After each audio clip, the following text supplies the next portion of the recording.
Welcome to the Disability Podcast, the podcast where we talk to people living with disabilities. We hear about their life, learn tips, tricks, and share ideas to help each other and our listeners with new ideas to solve real-world obstacles. So let's not waste any time and jump right into it. So welcome today, and we are joined with Sebastian, or Seb as he likes to be known. And we're going to explore the world of dyslexia with him, as he has dyslexia. So how are you doing today, Seb? Yeah, thanks, Christian. Very well. Pleased to be here. Appreciate I'm probably your first on this series from what you've told me. Yes, this is probably the first episode or one of the first episodes. So yeah, this is a new podcast and a new series. So welcome, Seb.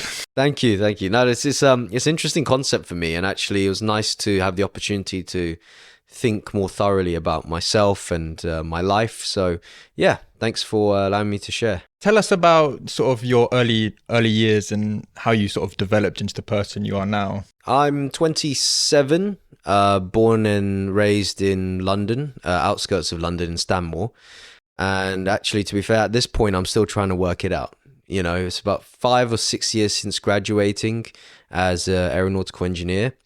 And yeah, a plethora of projects have come underway. I've been fortunate to be involved in, several different industries, doing 7 different roles. And actually, on the topic of dyslexia, it's probably one of the strengths in being able to see things differently. So yeah, I'm happy to elaborate a little bit more about that. So you definitely consider dyslexia as more of a strength than a weakness at this point? I think it's always context. I think with everything, it depends. Like you can say being organized, for example, as a characteristic, as a strength, but in certain environments, in certain circumstances, that might be a rigidity that doesn't allow you to adapt effectively.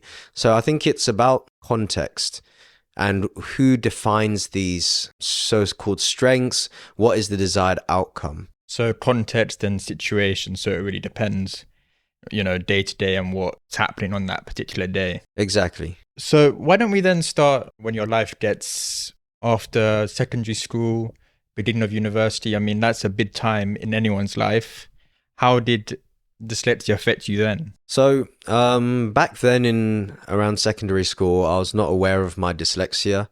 My parents were working class background, former business owners, and they really instilled an importance on education.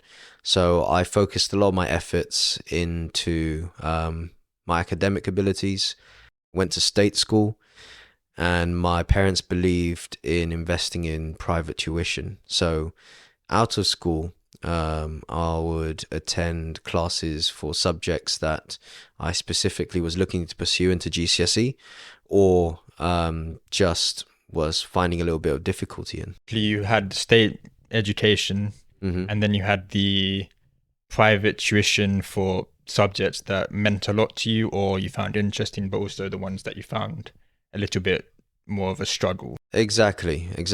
And during that time, I was just generally quite an inquisitive child. So there were aspects of education back then where it was just memorizing, A plus B equals C. You just have to regurgitate the outcome. But being an inquisitive child, the question was always why. And I think that helped me a lot in the sense that my teachers at the time, I think, were almost refreshed to experience an inquisitive student. And fortunately for me, welcomed that. So it meant I could stay after class, meant I felt comfortable raising my hand. So, I mean, that in a sense helped me in the way I perceive things differently. And I'll elaborate on that, I guess, a little bit later would probably make sense.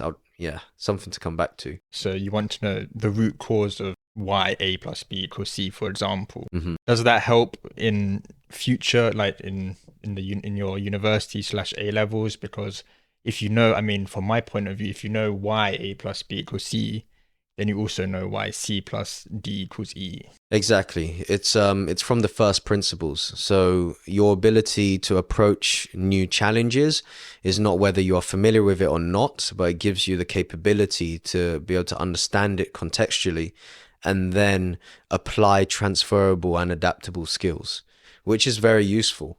In two lights, it takes a lot more effort to educate someone in that way. It takes a lot more time. So therefore, it's arguably something that's very difficult to manage, especially in those sort of years. I mean, the complexity of the subjects aren't that high, but the breadth of the number of subjects you do in high school can make that challenging sometimes, which is why there's tuition only selected subjects. If I was to do additional time on every subject that I studied in school, there wouldn't be enough time. Yeah, exactly. Probably not enough hours in the day, to be frank. Seeing that from this point, that now you have dyslexia, and back then, because you didn't know you have dyslexia, do you think that dyslexia helped you in those periods of tuition, or opened your eyes to different angles whilst exploring this creativity? Yeah, so I think it probably makes sense now then to explain a little bit more about my journey in education and where dyslexia kind of sits into that. At the end of the day, it's a learning difference. So it's not something you develop per se, it's something that you are born with, and the way you perceive the world is just innately different. So I was not actually diagnosed with dyslexia until university.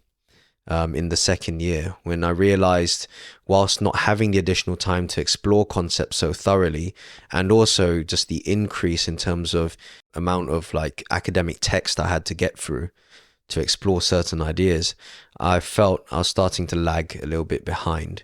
And at that point, it was raised to me that yes, maybe I should get screened, and through a very thorough process of, I believe it was 3 to 4 hours, they did actually identify dyslexia. It was something that I had. And for me, the interesting thing is that it was initially quite an impactful thing. What I viewed at the time was a disability, maybe induced a little bit of self-loathing to an extent, but also some relief in terms of some understanding as to why I was finding certain things challenging. But in the same light, it didn't change my nature. So for me, having been through education all those years meant that I wasn't aware that I saw the world differently. I wasn't aware that I came to the same answers differently. The nature of school is that you sit in a room with the same exam paper and the same textbook as everyone else. You're expected to produce the same answers. So the fact that you've come to that differently, or that you perceive those things differently, those same challenges, didn't really arise. So that, to take all of that into mind, was quite an interesting one. I mean, it's an interesting sort of viewpoint from you, I can imagine. But what I'm sort of seeing right now is, so during your high school and probably early college, you had your tuition and you had your, normal school. But then I suspect that for the beginning of the university, when you didn't have that diagnosis, you went from the private tuition and the school time, so, working quite a lot, studying quite a lot, to then just studying with no extra help on the side because it's university. It's a completely different ball game. Exactly. And that's why I wanted to point back to the fortune of having all the tuition and all the teachers, because although I'm fortunate that my dyslexia it wasn't something that held me back up to the point of university, because the way it works is that you have different aspects of your cognitive abilities, and with a dyslexic, some would be a lot stronger and some would be a lot weaker. So for example, I think there's a whole spectrum of traits, but 2 of my strengths are verbal and non-verbal reasoning, which is kind of the manipulation and problem solving within words and symbols. And from then, what is the weakest is, say, my short-term memory is not as strong, or let's say is average. So weaker traits, fortunately, were hovering around the average line in terms of my capabilities against the general population, but those were holding back aspects of my strength, which were, say, in the higher percentiles. From that point of view, you were performing really well in certain aspects or certain subjects or certain even topics within subjects, and then other topics was a drastic, difference. Before this diagnosis, obviously, you had no reason why, and the private tuition, obviously, helped even that out, I presume. So my question really is, how did you sort of even the line out? Because did you work more on the stuff that the areas that you found that you were sort of average at, and take away from the time that you spent on the stuff that you knew you were better at, for example? Or was it you just, this would probably be a few weeks after you got your diagnosis, so I'm not sure how did you sort of navigate that situation? So again, it's a recognition of just the difference. But fundamentally, the way I'd approach things hadn't really changed. I hadn't been coached to think differently. The ultimate feedback was just coming back to it. It was that you've already developed your own coping mechanisms. You've already developed your own ways up to this point because you've managed to produce the same results. Just knowing, say, your strengths and your challenges, and then slowly training in alternate ways or tools that can support you in that way was, I think, in hindsight or in longer term thinking, the useful aspect. But having the tuition allowed me to, again, like you said, the benefits of being able to think from first principles. So what that meant was that rather than relying on just pure memory for answers and familiarity, I was able to come to a question and then derive logic to then come to that answer. So I was not required then to hold just loads of facts, which was, again, that was shown as not my strength, although it was still at a functional capacity. You told us before that you studied engineering at university. That is a heavy university subject, so there's a lot of studying there. Most people with dyslexia are given extra time and things for exam situations. Does that help? Yeah, so funnily enough, a lot of dyslexics actually end up being engineers. And I think, for me, like you said, certain subjects where I showed strengths and weaknesses, English was definitely something that I struggled with more than, say, math. And again, this is not, say, for all dyslexics, but just in my unique thinking distinction. If you think about, I guess, comprehension is reading a piece of text in GCSE level, and you either remember it or you don't. You either know it or you don't. Whereas in math, you could kind of learn and practice core principles and then apply it again to an arbitrary test or situation that you'd not come across before. So for me, that worked really well and really helped me kind of lean on my strengths. This sounds like you've developed sort of your creativity from back when you were doing your GCSEs, when you were saying why does A plus B equal C? That helped you all the way through at university.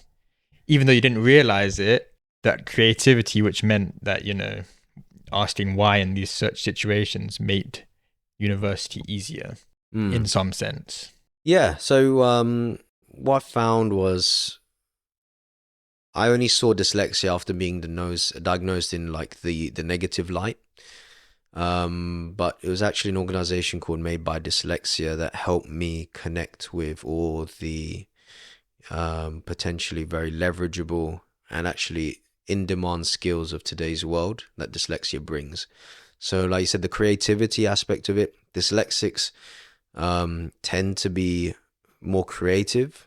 We are better critical thinkers, and we tend to show more emotional intelligence. And surprisingly, despite the written and reading challenges that a lot of dyslexics face, including myself, we actually are very strong communicators. And that's also a disparity that helps signal maybe someone who is dyslexic, someone who is very strong in the verbal communication, but maybe then is showing like a mismatch with their written communication. So basically you can summarize it as being very good at some stuff, but not very good at other stuff, whilst there's no sort of obvious reason as to why.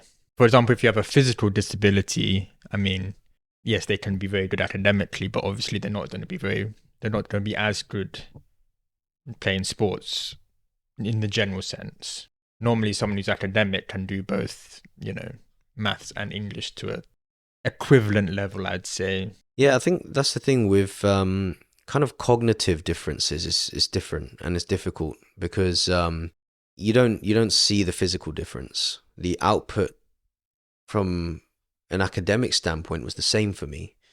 What was not clear was, say, the additional strain I had in producing the same output for English or to comprehend certain information in text. And also, because the system bases you on being able to achieve a certain standard, fortunately for me, a lot of my so-called weaker traits were still average. So therefore, they did not flag an issue. But until it was analyzed further, it was that these average traits were holding back the capacities of my strengths. The direct problem with you then is the average traits were holding back your better traits. They could have been better if you had found it before, or you were diagnosed before.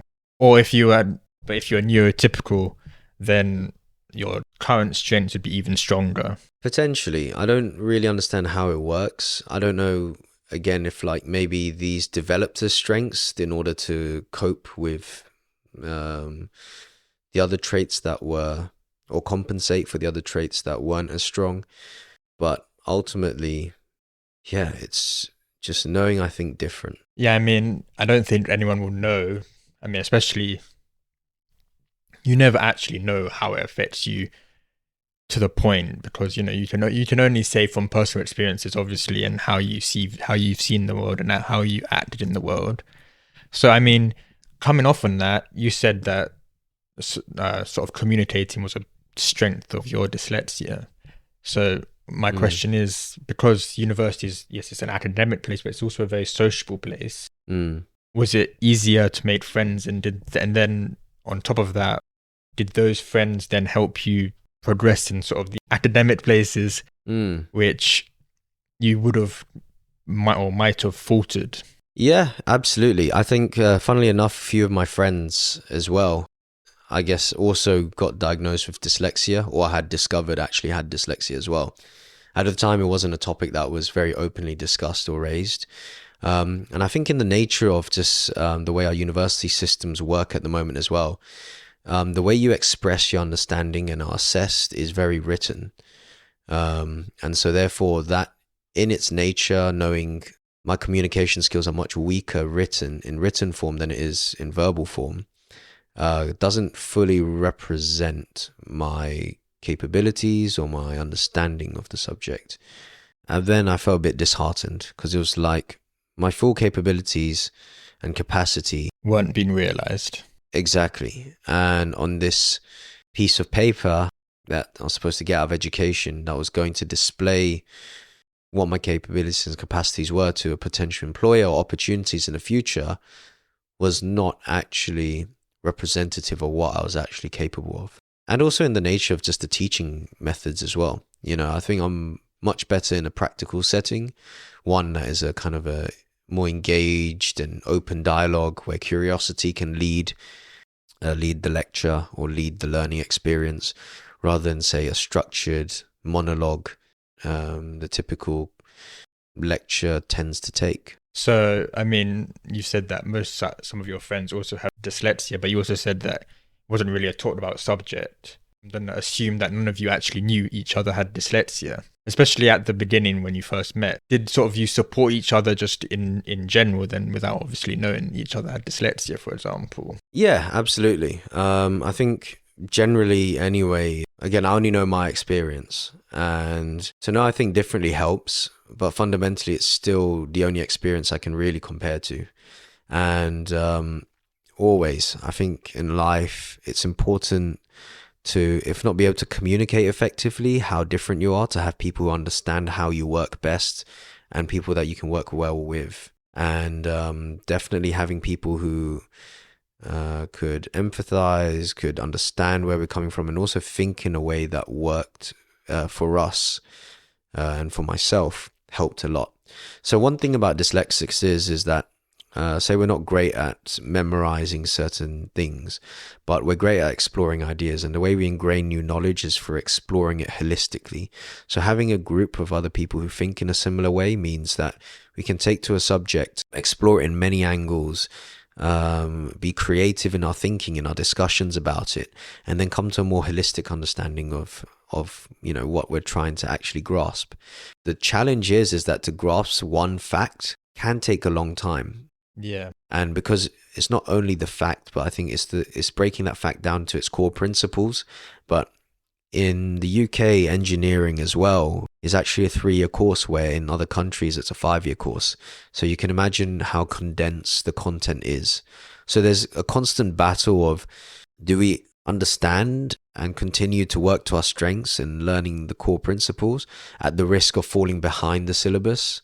And where do we simplify was kind of like the main challenge. So it was sort of prioritizing which places to basically focus on, especially for you. Which areas do you focus on in the syllabus to make the most, impact on yourself? Yeah, and unfortunately, it becomes a change of tactics. So rather than a place where you are keen and excited to learn about a subject you want, it becomes a very strategic play as to, okay, how do you utilize your time and your capacities in all fronts, actually, because it's really a challenging environment, university, to then at the end of the day get the highest grade possible. So if the goal is to get the highest grade possible, to then allow you into the best opportunities possible, you have to work backwards in that end goal. And it becomes a very strategic play as opposed to an opportunity to really grasp new concepts and embed yourself into certain subject, let's say. But then actually thinking back, university might not be so much as to actually learning anything and being expected to retain it into the working world. It's more so about your ability to communicate within a specific domain and having exposure to as much aspects of that professional domain as possible. Not so that you can recall it in a factual sense, but at least you know that there is something that you can go back to refer to help you resolve a challenge that you face or meet a certain objective in the real world. Okay, so before we talk about, life after university and the so-called real world, if a listener of ours was about to do engineering or was about to go to university, knew they were dyslexic or, had some feelings, something wasn't completely right, or they just had worries, for example. Do you have any tips and tricks that you would give them advice as to, especially head into that first year and how to approach it? Absolutely. So there should be a lot of student support unions available, or student support centers within universities. So definitely get in touch with them. And again, it's a whole spectrum. So dyslexia, for me, I've highlighted certain differences in my cognitive areas. The distribution and the difference might be uniquely different to someone else. So it is literally on an individual basis. But it's important to know, at least within the UK, there's a very strong emphasis on provisions of support on an individual level to help you get through. Arguably, it's starting to develop more now, where they can cater for very specific requirements, whereas in the past was very much, like you said, generic things like extra time. Yeah, extra time is definitely a big one. I remember a lot of people getting extra time. Yeah. But I remember the amount of people that actually used extra time and that were given extra time. There was a stark contrast between, being given it and being used it. I'm not sure that if you're just given it, that stress of time management was lifted, so they end up not having to use it because time was no longer on their mind, so they just work at their own pace. Yeah, I'm interested to know what your thoughts are on extra time. It's purely because extra time doesn't come to anything conducive into developing an individual for the real world. So to know that they think differently, first and foremost, and then to give them extra time doesn't actually resolve it. Because in the real world, what we're saying with a learning difference or cognitive difference is that your strengths are different, but your capabilities are the same, if not better in some domains. And so therefore, extra time does not really reflect the sort of challenge that you'd come across in the real world. Your employer would still want you to get the targets, John. Exactly. Create the same values, meet the same goals and the same tender. Like, it's just being able to come to that in a way that's unique to you, that can leverage your strengths against, say, a common or more practiced way of doing things? With my experience with extra time, I mean, looking back from me, because I had 25% extra time when I was at secondary school and when I went through university. Mm-hmm. I think for me, the main purpose was, I have 25% extra time.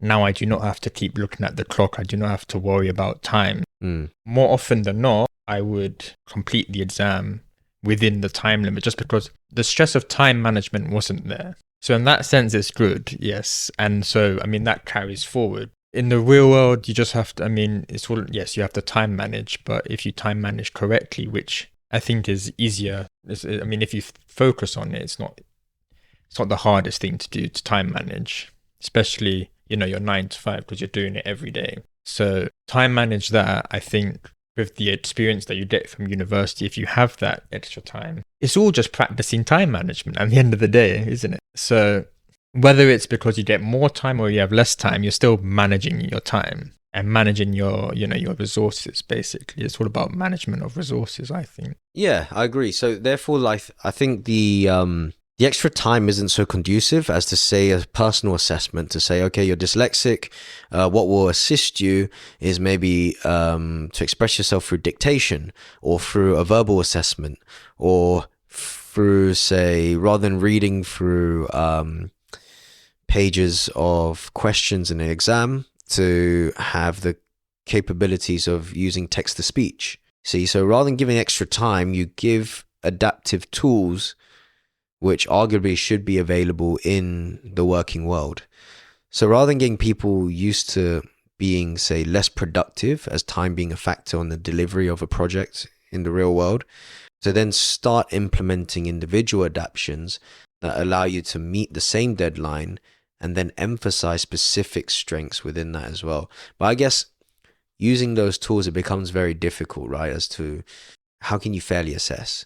Because then others would also argue about their unique differences and leverage of the same tools outside in the real world as well. Yeah, I think it's hard to measure the difference that it makes. I think it depends person to person and also to the degree of, dyslexia and also other conditions that someone might have. I think it all just comes down to the management of stress. Extra time, I mean, because if you have extra time, you're not thinking about time, which means you're less stressful. Well, that's how I pictured it at secondary school. And I guess the question then is, like, where did the stress stem from? The stress stemmed from, I think, because you want to complete the paper. Because, I mean, what I remember is the teachers always tell you, make sure you answer every question, because even if you don't get that question right, you might get some of the working marks. Mm-hmm. So you always had that. You had drilled into you answer every question. I mean, the time constraint is, I guess, the common factor. However, does that time constraint come from, say, for example, a cognitive difference that means that you're slower to express yourself in a written form, and that gives you stress? Or is there, say, like a physical difference that means that you physically output the same knowledge but in that format a lot slower? So like the stress normally is a concern for something that differentiates you or something that you fear or you focus on. I mean, I think that's a whole topic for another podcast, honestly. I mean, we could talk about stress everything related to stress for hours and hours, I presume. There's a lot to do about stress.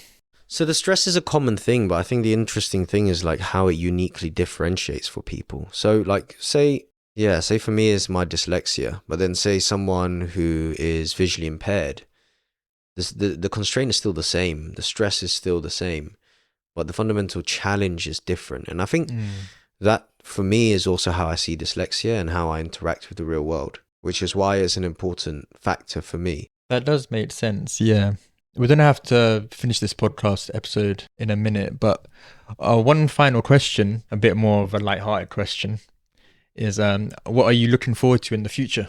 You know what? I'm still intrigued, excited, and enthused by the variety life has to offer.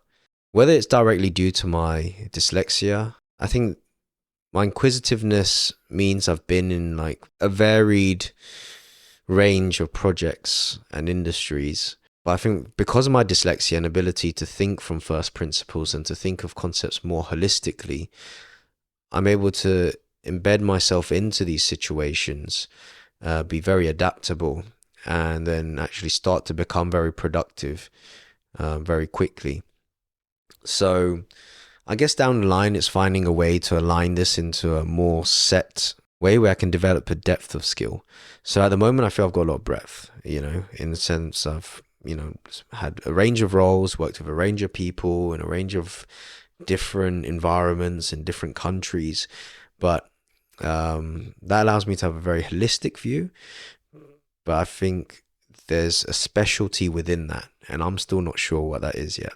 So in both hands, talking about anxiety, and stress, it gives me kind of that, because there's no stability and clear, objective kind of like, yes, this is what I am the best at, right?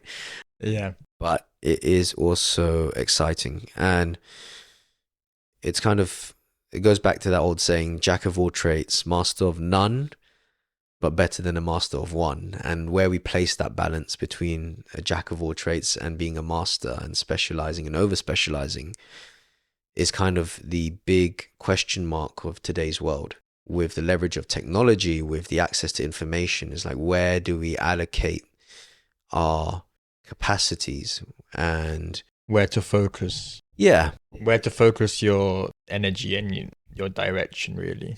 Right. Exactly. Okay. No, that's a good answer. Yeah. And I think that's given us a good platform as dyslexics, because dyslexics in our nature, we see the world differently. And I think it's the innovation, the holistic thinking, and the creativity. Exactly. That is kind of what seems to be coming more into demand now. Well, we might catch up again later in a couple of months or years and see how you're doing in the future with developing your depth of knowledge and how dyslexia is treating you at a later date. But I think we've run out of time for today, so thank you very much for being on this episode of the podcast. No, thanks a lot, Christian. I appreciate it.